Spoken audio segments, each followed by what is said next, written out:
I would literally be lying if I told you something different than what it really is. But long distance is really hard. I miss her every single day. I'm a real upgrade. Keep it 1,000. She ain't fucking with my style, no, no. You need someone that you know ain't gon' tell. Let's scoop you up when she giving you hell. Look at me, baby. I know you see these diamonds. These diamonds. I call it perfect timing. And I got that if you like it. Gotta keep this shit exciting. Hey guys, so it is April 2nd, 2019. It is a Tuesday. Today is my Thursday of work, so tomorrow is my Friday. The other day I literally started to call out, but I'm already like, I never was the type to call out of work for real, so I'm not going to start anything new now. But yeah,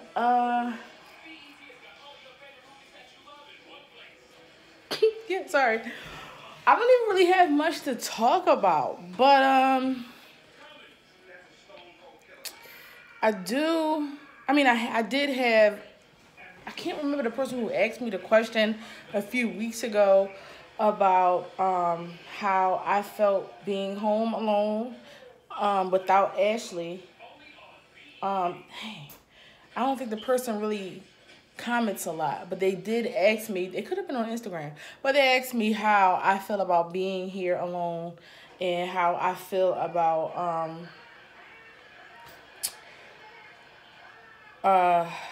the distance and stuff like that. Even though we kind of answered last night, but it's like it would be like from my point of view, and then I would probably give it from her point of view, like more in depth point of view.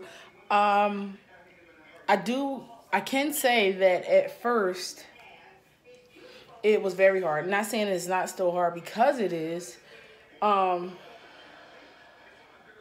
I do try to keep the lines of communication open. I'm more of a phone type of person.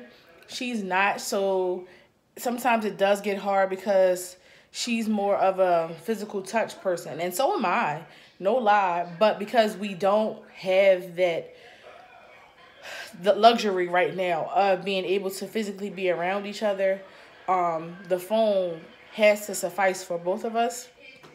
And because she was never a phone person, I think she has to get used to that part because we do have 4 months left. And my eyebrows, I gotta fix it a little bit here. That looks a little better.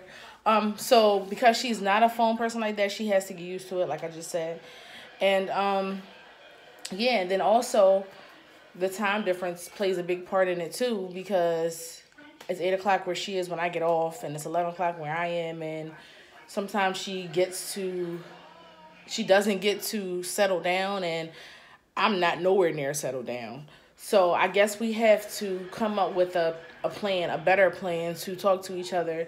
And then some days I just feel like with her day to day, I don't know what goes on all day long with her, but I know she probably have a lot going on. So it makes me feel like, okay, maybe I should like back off or something. I don't know.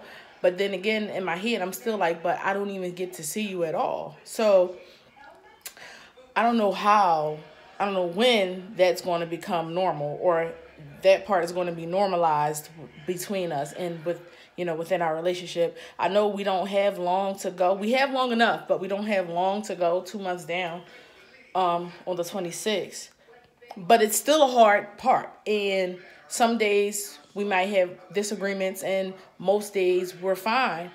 But it's still to the point where we don't know which way to go with this whole communication part. We communicate very well. It's just not being able to see each other, we get frustrated. Not being able to touch each other, we get frustrated.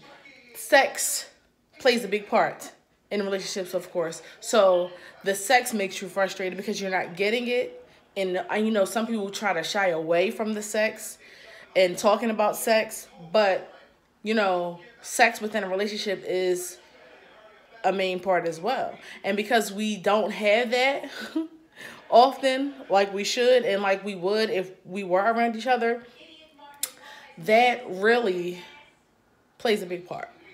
Of course, we don't go into detail about our sex life and everything like that, but yeah, so because we are far away from each other and everything is new for both of us because I'm in Baltimore and I never lived here before, never even moved from another state to another, and she's in Seattle, never lived there before, and it's a ways from home. So I feel like by the time we get used to it, she'll be almost about to come home.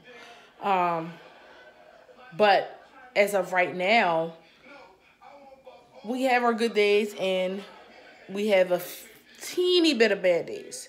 Most good days, but a teeny bit of bad days. So yeah. Sometimes it's annoying, but yeah, and I'm not trying to like stress her out or add more onto her or anything like that. But it's just like she is my partner. So who else do I talk to? Who else do I run to? You know? So I have to tell her how I feel. She has to tell me how she feels. Whether we don't agree or whether we don't understand or whether we're just like, well, you still can do this, whatever. We still have to be able to communicate that to one another. So as of right now, it's trying to take a toll on me. But like I said, I'm blaming that on my period because I am hormonal. And I'm already emotional on top of that. I'm already an emotional creature, person, whatever you want to call it. So it's just like, okay, my emotions are very, very high. And because of the way I feel for her, they are very deeply rooted. And she's the best thing that ever happened to my life. And I'm really in love with her. So that's why I feel so heavily with a lot of things regarding her and I. You know? So that's that. Just wanted to give you that real quick. And make sure you guys thumbs up this video. Comment, like, and subscribe down below. Hit the subscribe bell next to the subscribe button for more videos from me, Dimples215. And I will see you guys on the next vlog. Peace.